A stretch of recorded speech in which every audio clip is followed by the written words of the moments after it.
Hello, YouTube world. It is that time again. It is Thursday at 3. I'm Miss Patty, your host. This is our live weekly question and answer session where we answer all of your CNA questions for training, testing, workplace, life. How can we help you? And I'm here at 3 p.m. Let me turn my ringer off here because I forgot. Okay. Every Thursday at 3. So I'm going to give you guys a few minutes to get in. When you come in, just chat. Let me know that you're here. Before we get started, I'm going to show you guys something. I'm super excited about this. We actually won an award in our local community, and you can see it there, right there. It says 2022. You guys are backwards. It says 2022 is the award that we got for being recognized for being the leading adult education center in our community. So I'm super excited about that. So today, what I really want to talk to you guys about, let me pull up my thing, I forgot. What I really want to talk to you guys about for our lecture, and this is something that actually came up in a conversation that I was having with someone. Why do CNAs leave the job? And I think that's something we really should be talking about. And what the good points and the bad points. I think we really kind of need to have this discussion. So I'm going to give it a try today. I want to talk to you guys a little bit about why CNAs tend to leave the workplace. And hopefully some employers listen to this. I'm also hoping that you guys listen, because there's a couple things that you can also do to help with this problem. So let's kind of dive in. So there are 3 main reasons that somebody would leave a CNA workplace, okay? And it's pretty simple, actually. It's person, place, or thing, right? So the people that you work with or the patients are often a reason that people will leave workplaces. So let's look at your coworkers for a second. If you're working in a workplace that has a lot of cliques, that your coworkers never help each other, that there's a lot of you versus the nurse, right? Remember that if you're ever in a work situation where it's you versus the nurses, the person that's going to lose in that scenario is the patient. Always, always. So that's not a good environment. You should never be working in a place where it's you versus the nurses, right?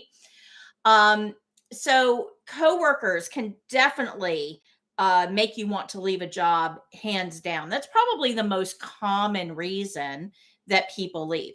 And I hear a lot, oh, I'm just done. I'm just so done with this place. I don't want to be here anymore. I'm just done. But you really kind of have to look a little bit deeper than that. I mean, what is it that you're done with? Is it the people? Is it the place? Or is it real quick? So coworkers, part of the people. Management is also a big part of what makes people leave a facility. Now, why would management affect this? Well, if you have managers that are friends with some of the workers and showing a lot of favoritism, that can negatively impact your workforce, no doubt. So if you're a manager, you've really got to watch that and make sure that you're not showing favoritism, that you're remaining impartial. But there's other things that managers do too that can really drive staff away. Not being responsive to the staff's needs. We know that you need to staff the facility. Absolutely. I mean, that's why you're there, right? We have patients. We need to take care of them. I need staff. But when a staff member comes to you and says, hey, I need Friday off because I've got this going on, and you say, well, I'm sorry, I just can't let you off, that's not being responsive to the employee's needs. And that make an employee rethink their work environment. So management needs to be responsive to employees. But you also have staffing issues where they're moving people around all the time, or they're not making sure that there's enough staff on the unit that you need. So you've got staffing issues, and that comes from management as well. feeling underappreciated for what you do. Now, guys, I get it. I mean, I've been on both sides of this, right? I get it from a management standpoint. There's only so much we can do. There's only so much money I can distribute out.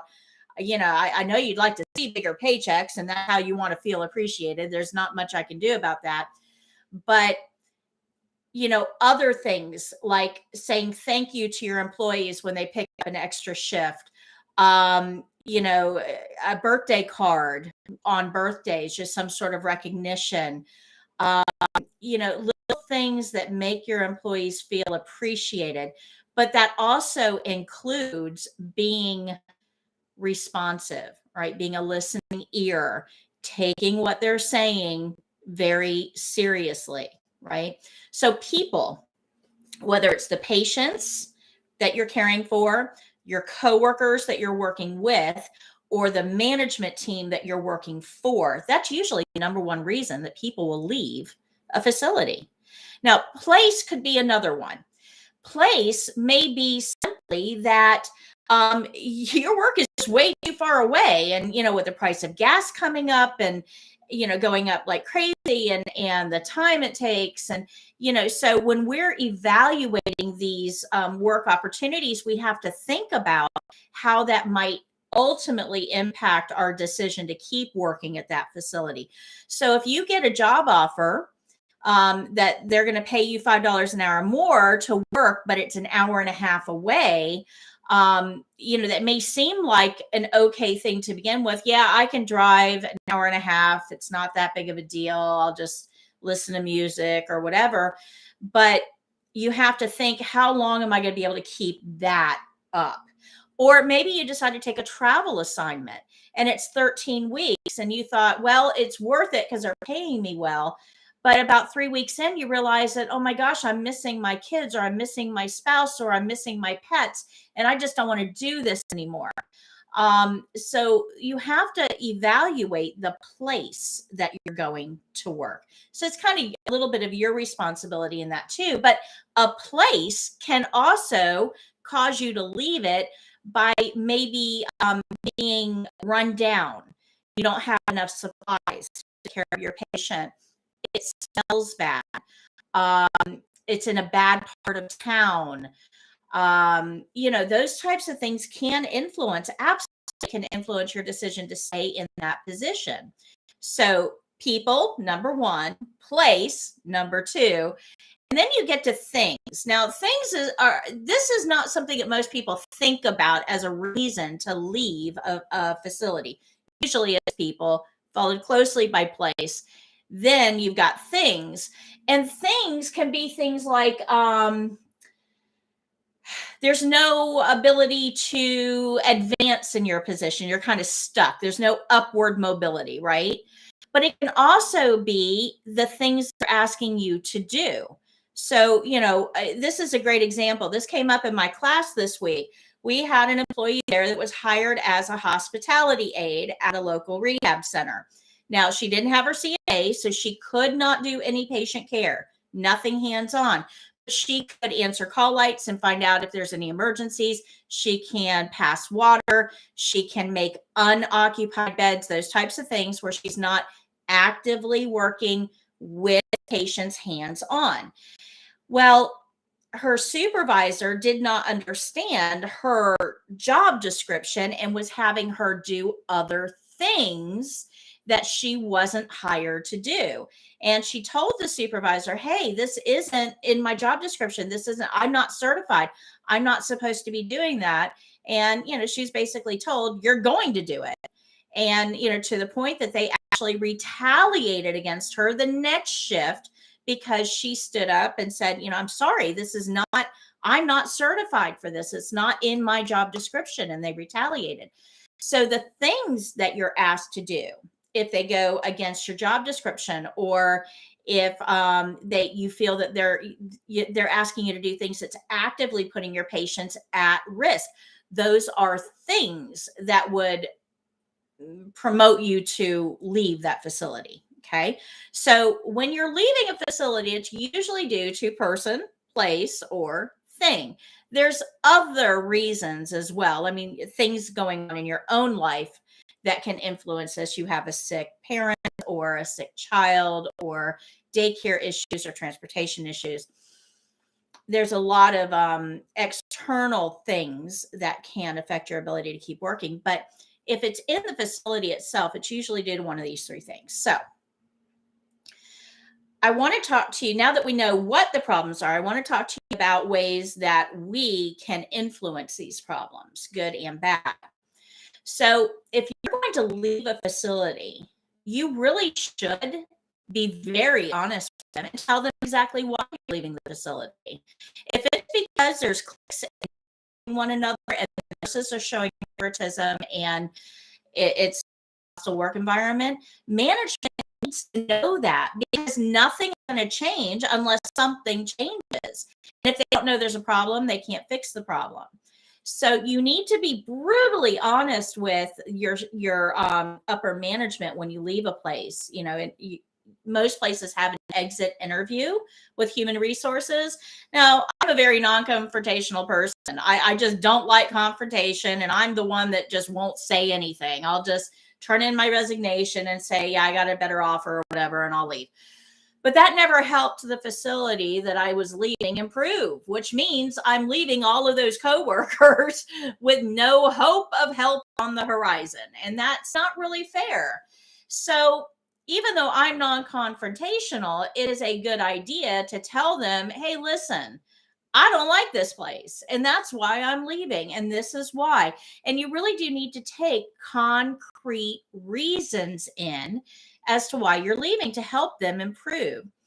If it's a place issue, you can let them know, hey, there's never any supplies. The place is run down. It smells bad. It's in a bad part of town, whatever.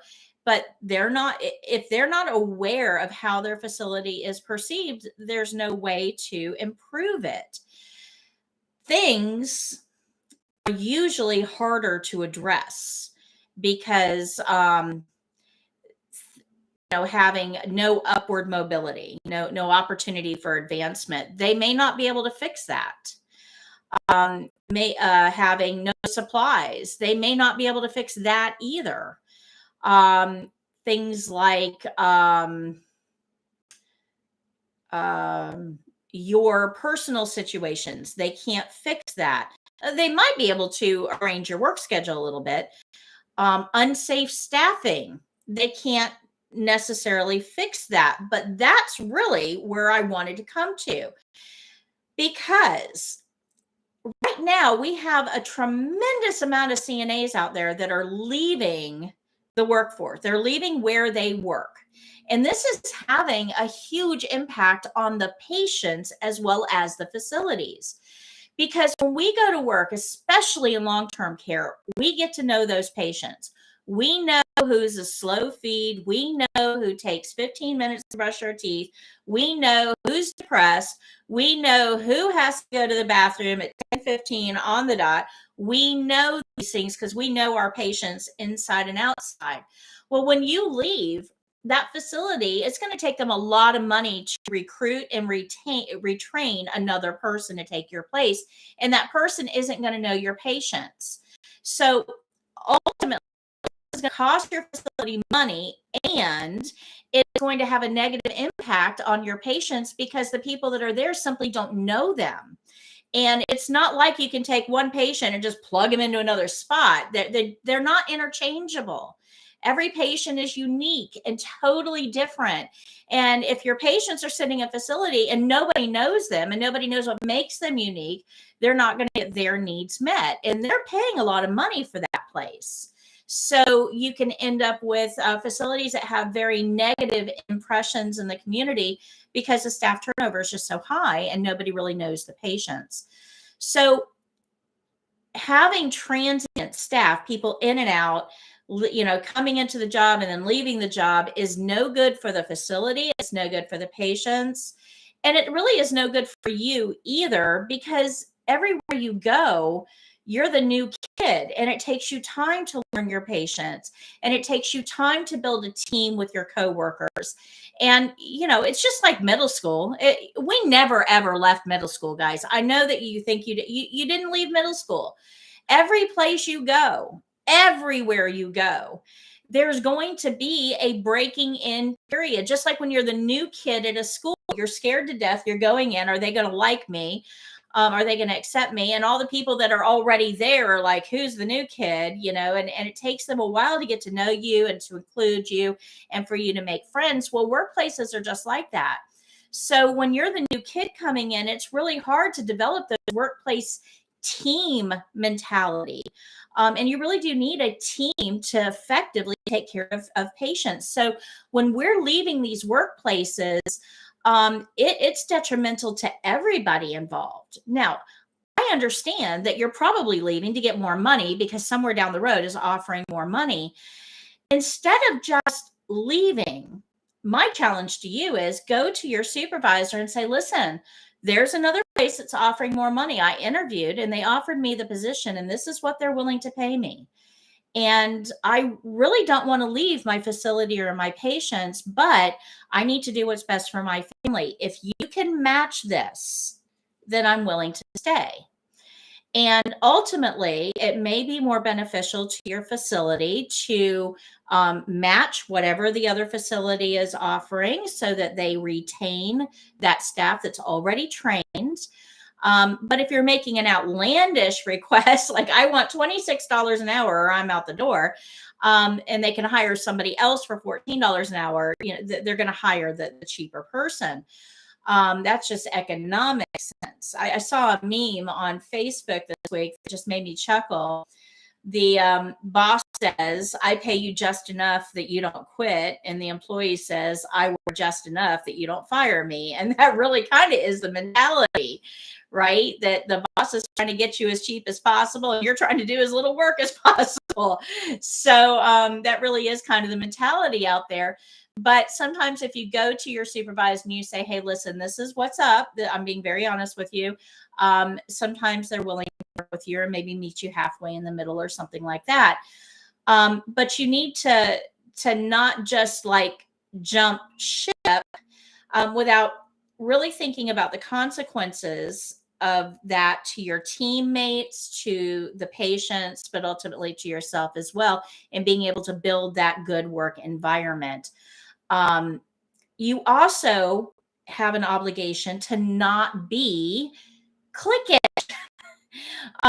So if you've got a new person coming in, right, if you're short staffed and you're, running yourself ragged, and you have a new person that's tired and comes in, don't be mean to them. They're there to help you with your staffing issue, right? They're there to take some of the workload off of you. And it amazes me. There's a nurses eat their young. Well, CNAs do too. It's amazing to me in healthcare where we can take these new people and immediately shut them out. Just basically run them ragged and bring them in and say, oh, thank you so much for coming here. We're excited about you. What can we do to help? We want to keep you, right? We need you. We need this staffing. We need you. So be careful about how you also are integrating with your new teammates. Do they feel welcome? Are you helping them out? Are you fostering that team environment wherever you work? Because if you're not thinking about leaving, somebody on your team is. I guarantee it. There is somebody on your team right now that is thinking of walking out that door, and that's going to affect your team dynamic. It might be your best work buddy that's thinking about walking out that door. And if we aren't working together trying to foster this team environment, nobody's going to be happy. Nobody. So we really do want to look at, what can we do to make this a better work environment? Now, you might not be able to do anything. That's a possibility. I have worked in some truly awful places where the management was just horrible, and I left. But remember, nothing changes unless something changes. And sometimes we, on the way out the door, need to be the force for change. I hope that helped you. I hope it gives you something to think about. Boy, we have got a lot of comments here. First thing I saw was my voice is coming out. So let me see if I can fix my microphone. Okay. Oh, thank you, Blue. Blue says, so happy about my award. Jennifer says, hi. Hi, Jennifer. Melissa, hi. Tiffany, hello. Jennifer says, so what exactly does the charge nurse do? I know they're in charge of making assignments, but what else are they responsible for? Jennifer, the charge nurse is the problem solver, right? Because in healthcare, there's always going to be a problem somewhere. Either the toilet's overflowing or a bat invades the facility. Yeah, that's actually happened. Somebody opened the door and a bat flew in. Or a patient has a heart attack, or a family member comes in and gets unruly, or whatever. There's always some sort of something that happens that we just aren't expecting. That's what that charge nurse is there to do, because the rest of the nurses, man, they have their hands full with medications and treatments and care plans and charting and taking care of the day-to-day everything that needs to be done with the patients. There has to be somebody that's available to handle all of these oddball, off the wall things that we didn't expect to happen, things that happen. And that's what a charge nurse is essentially supposed to do. They're also supposed to help the nurse make ethical decisions as well, or make sure that medications are counted properly, or they have a lot of duties along with scheduling and making sure that they're maintaining safe staffing ratios. But the big thing that a charge nurse is supposed to do is handle the emergencies, the unexpected. So you got to make sure that your charge nurses are good problem solvers. Ed says, hi. Blue says, I've loved many of my workplaces. I've left because of bad management, how administration treated myself and others. Yeah, I agree, Blue. And that is the number one reason that people leave. And, a pizza party is great, and a pizza party is nice, and it does help with staff morale a little bit. But simply listening and being responsive to needs does a whole lot more than any pizza party ever will. And I'm hoping that management is listening to that. Yvette says, hi. I love the little sunflower there, Yvette. That's adorable. Blue says, example, car keys in one hand, person in the other, walking out the door after clocking out and obviously headed home. Not the time to ask or demand that I work a double shift. I hear you. Absolutely. Jennifer says, so why do they have separate people that pass meds? I thought only RNs could pass meds. How come they don't just train CNAs to do it if you have to be an RN, if you don't have to be an RN? Okay, Jennifer, that's a great topic. And I'm going to save that until next week, because I've got a whole lesson on med techs or medication assistants. And it's going to take me a whole lot more than the time I've got left here. So, Jennifer, I'm going to write this down. You proposed next week's lecture. I need to give out prizes for that, I think. Let me work on that. All right. Let's see here. Jennifer says, so I heard in Washington State that you have to be a caregiving license to work in memory care. It's a state test. Do they do nursing skills too? I don't know about that, Jennifer. I haven't heard that. So that's something I'll have to look into, but I didn't know. Emma says, hi, Miss Patty. Oh, Emma, you're just so sweet. Thanks so much. That's so sweet. Nicola says, good day, everyone. Blessings to everyone. Thank you for your videos. I passed my exam. Oh, congratulations, Nicola. I'm super proud of you. That's awesome. Shirley, hello. Jennifer. Blue says, Jennifer, I'm a home health instructor in Washington State. We have 2 licenses, one for CNA, one for HCA. CNA can work in home care hospitals. HCA can only work in home care. Emma says, I'm cutting off. Can you guys still hear me? Can you hear me? Did that when I fixed my microphone, did that help? If you can't hear me, just let me know.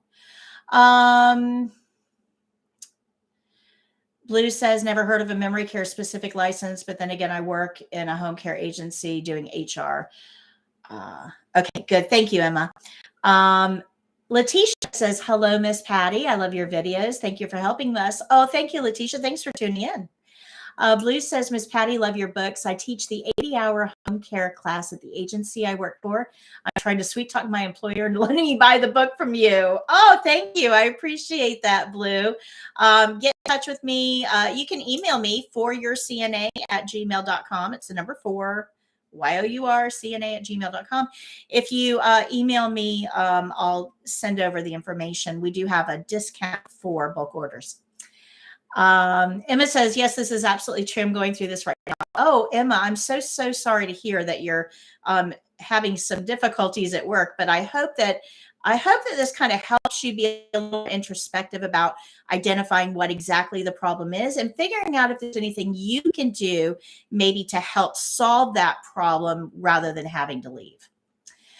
Let me see here. Blue says, thoroughly impressed at how you break down and explain each step. I find myself saying that's weird in the book we use, and yours that's how I would have explained it. Oh, thank you, Blue. I had that problem when I was looking for books, and that's why I ended up writing it. And I'm next year I actually will have a new one coming out.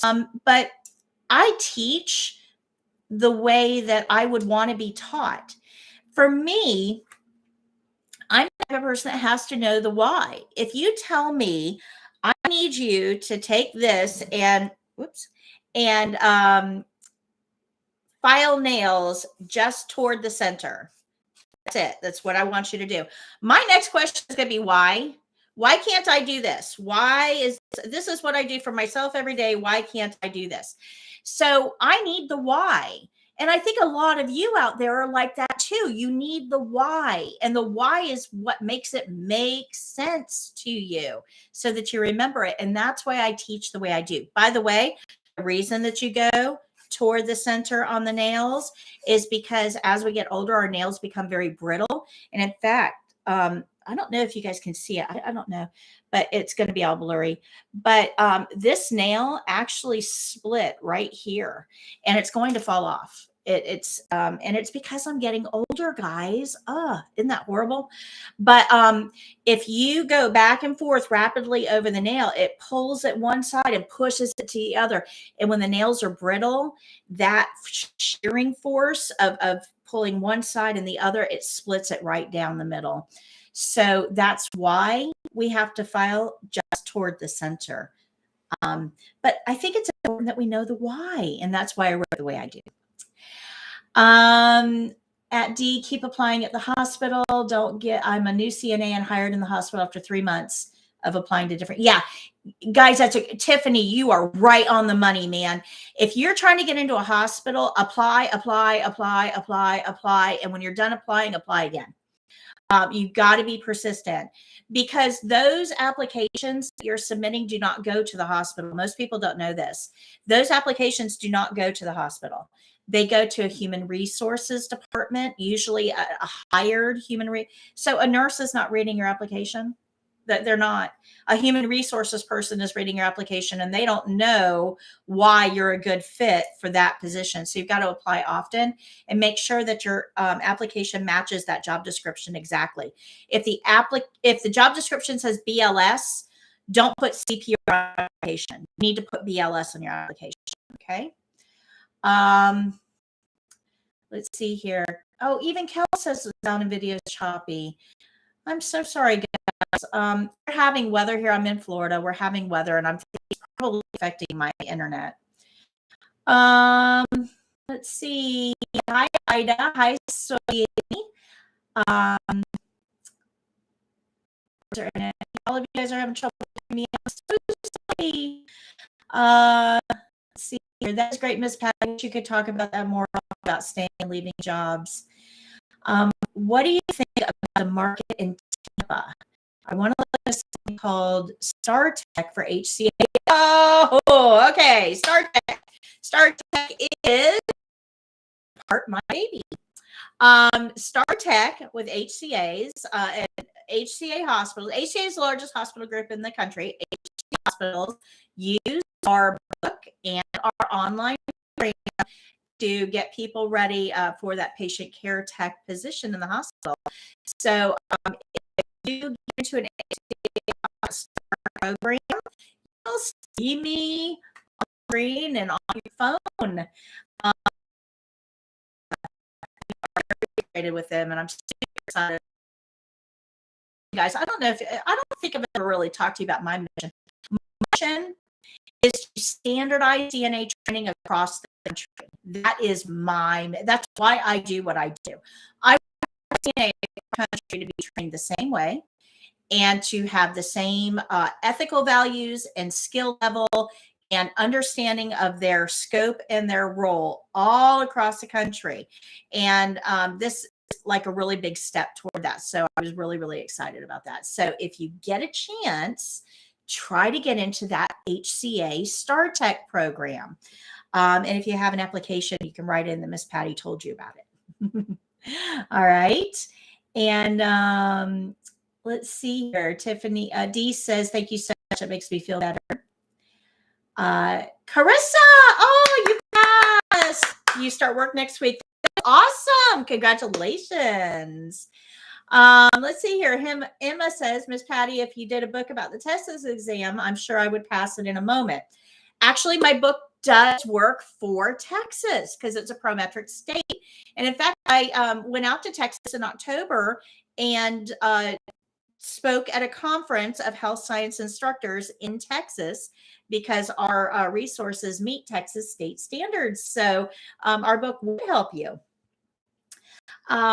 Blue says, as an HR person who reads applications among teaching, always write the application resume as if you're talking to HR and not the nurse. Yes. Great tip, Blue. Very good. Very good. It's not like, yeah, you're right, Blue. It's not like it was 25 years ago. Yeah, it used to be, you could walk into any facility, you could ask for an application while you were there, you could talk to the receptionist. Somebody probably peek their head out and take a look at you and say hi, kind of get a sense of who you were so they could put a name to the application. It's not like that anymore. Everything is online. It's very cold and sterile, and it's really, really hard to make a connection. So it's hard to stand out. So that's why you have to be persistent. You have to be persistent. Oh, yeah. Okay. Yeah. The TEAS exam again in a nursing school. I agree. TEAS at how to write a prep guide for the TEAS. It's something that maybe I'll do later in life, but there are others out there. Right now, unfortunately, I've got my hands full with what I'm working on now. Guys, I was really, really excited about this. I did get my hard copy proof of the card game this yesterday, actually. Was delivered by FedEx, and their big sheet of paper has all of the cards on it, so I get to see the colors and the fonts and is it readable, and it's not the actual cards yet. I had to approve this before they actually start printing the cards, but I'm really, really excited over that. So as soon as I get the very first card deck in my hand, I'm going to show you guys so you can see what it looks like. It's going to be a lot of fun. So any other questions for you guys this week? Any other questions? Anything on your mind that we want to talk about? Jennifer, I'm going to cover the MedTech next week because that's going to be probably about a 20-minute lecture. We're going to talk about all the different states and how they're different, how the tech is differently regulated. We'll talk about all of that next week.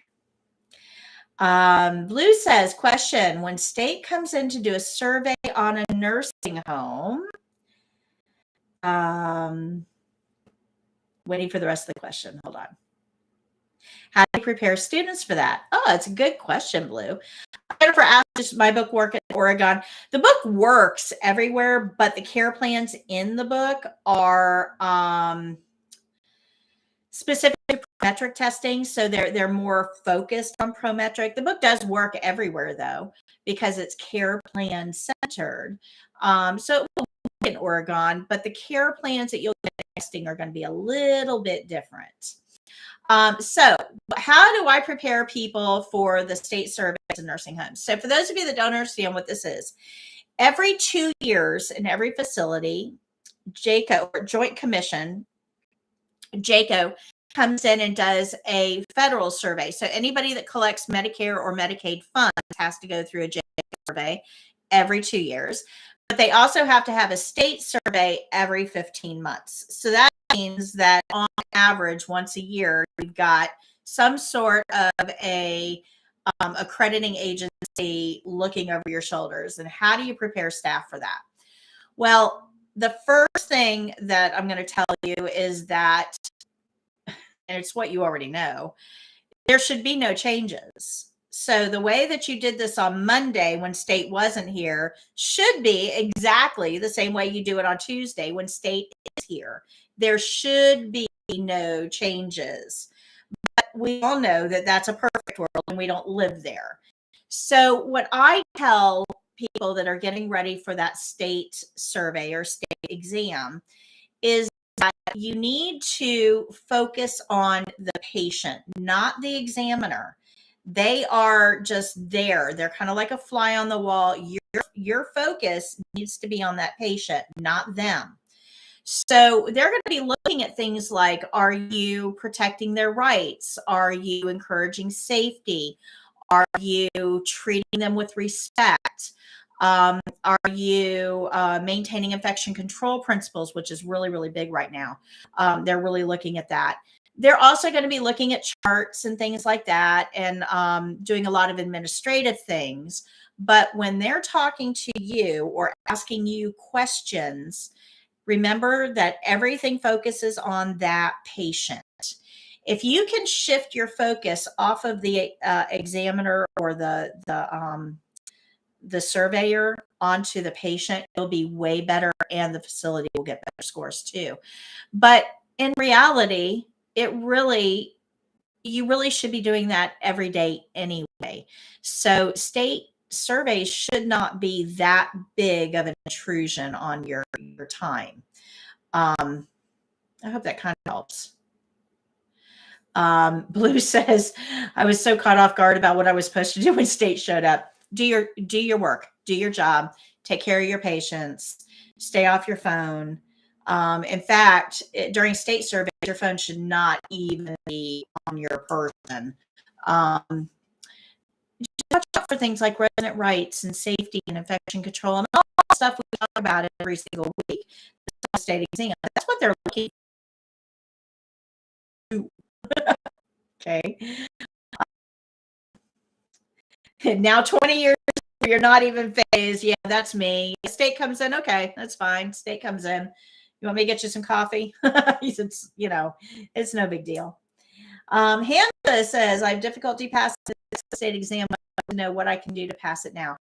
Unfortunately, Hamza, unless I have some specifics about what I'm struggling with, I really can't help you too much. Go back a couple weeks. Last week, I did test tips, things you do to prepare for the test. A couple weeks before that, I did a live on how to answer multiple questions, and we've gone over many times 5 big things you need to focus on for the written test. So go watch my previous lives, and they'll probably help you. If you can give me some next week, come to this, but give me some very specific things that you're struggling with, and I'll see what I can do to help you. Tanya says, what are the job responsibilities of a preceptor? I got offered the opportunity to become a preceptor, but I want to learn more from this role. Maybe you may help me understand more from this role. Tanya, that is an awesome question. I'm going to answer just a little bit. I'm actually going to put you down for the following week. So next week, we're going to talk about Jennifer MedTech. The following week, Tanya, I want to talk about preceptors. So I'm going to write that down so I don't forget. Tanya, preceptors. Because that is a great question. So a preceptor should be very strong in their skills. You should know how to do the skills without thought. But you should also be super strong in safety and patient rights. Those are the 3 things that if you're going to be a preceptor, you've really got to have down cold.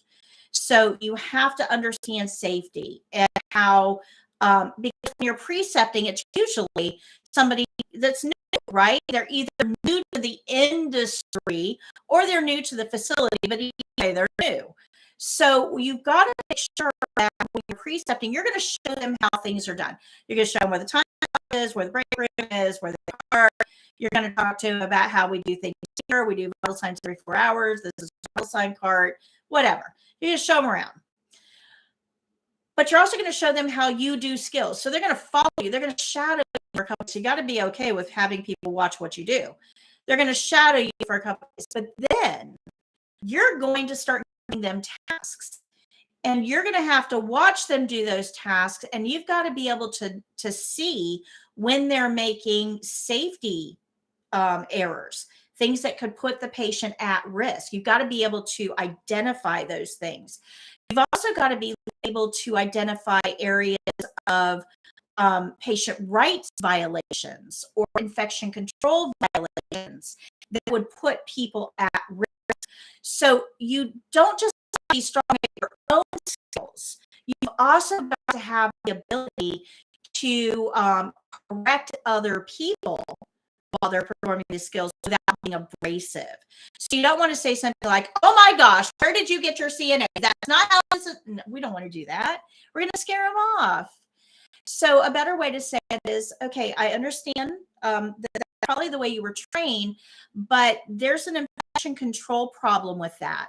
So if you put your gloves on before you fill the basin of water, and then you go to the sink with those gloves and you turn that water on and you fill the basin with water with your gloves on, then you use those same gloves to wipe the patient's eyes. Those gloves have contaminants on them from that sink. So it's not a good process. So I want you to wait until you get that water to put your gloves on. That way the gloves are clean for the patient. So you've got to have that ability to kind of teach and mold at the bedside in an encouraging way that somebody is going to take into practice rather than take offense at. Okay. And we'll get into that a little bit more in 2 weeks, Tanya. Ebony says, how close would you say your videos are to Prometric skills test? Exact. I took Prometric's checklist, which I have over here, and I did that. Prometric's checklist, the whole thing. I did that on camera. So that is exact. And it will help you. I take the test May 5th, and the disparities between the book, teacher, and videos are killing us. Oh, I get it. I do. Watch my videos. But don't just watch my skills videos. Go watch my animated lessons as well on my main website, foryourcna.com, under training, animated lessons. They'll save your life. They will help you understand why the skills have to be done certain ways. Let's see here. Diana says, thanks for your videos. I passed those skills and written last Friday. Very, very good. Letitia says, my voice is cutting off again. I don't know why. I am so sorry, guys. I'm so sorry. Hamza says, you said we're going to meet next so I can explain the difficulty about the exam. Which day will you be live on YouTube? Great question, Hamza. Every Thursday at 3 is where you can find me, right here on For Your CNA. If you do the whole like, subscribe, hit the bell, and all that kind of stuff, if you do that, pull this out a little bit. If you do that, you like, subscribe, hit the bell, YouTube will let you know when I go live. So you just click a button and there I am. But you just show up on my YouTube channel on Thursdays at 3 and I'll be here. Okay. Ebony says, I'm about to memorize every video. I get it. I do. I get it. All right, guys, let me congratulate people that passed, because we're almost up for our time this week. Sad face. All right, so Paris Brooks passed the test on April 5th, 2 days ago, and stopped by to let us know that they passed the state exam. So congratulations to you. Michelle Dale also passed the CNA state exam. TTM. I can't pronounce that, but TTM. Congratulations on passing the state exam. Ruth Ahunsey passed on March 25th and stopped by to let us know. And Stella Ijeku also passed the CNA state exam. So congratulations to all of you. And someone else stopped by my channel and said, no, I'm really going to do this. I'm so sorry. There's a lot of vowels in here. But Amaya Marie, I'm hoping I say that right, is testing today, I believe. So we're going to send good vibes out their way and hope that they do a great job on the test. Real with V. As I'm going through all my comments, guys, unfortunately, I can't respond to all the comments on YouTube all the time, but this one kind of stuck. It made me laugh. She said, I wish that my instructor was as patient as you. And that just kind of made me laugh. Everybody has different teaching styles. I hope that you get what you need out of your instructor. Good luck. but be patient with your instructor. They probably have a lot going on too.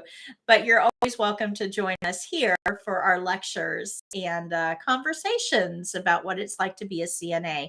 I hope to see you here again soon. Marquisha says, currently in a patient care tech program, I'll have my CNA phlebotomy and EKG. I use those skills in a nursing home. Marquisha, the CNA you'll be able to use in a nursing home, but in most nursing homes, you will not be using phlebotomy or EKG. There's just really no need for it. You would use those more in an acute care setting, like a hospital, or specifically a hospital telemetry unit would be a good place for that. But your CNA certainly qualify you for work in a nursing home. Those of you who haven't, go onto my website and take the workplace personality quiz.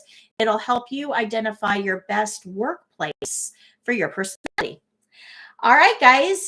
So sorry, but we have reached the end of our time together this week. Join us here next week, Thursday at 3, same time, same channel. And Janice, you're testing next Thursday. Oh, we're going to keep our fingers crossed. Make sure you come back and let us know how you do. Good luck. We know you'll do great.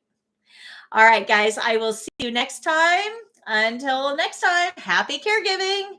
Bye.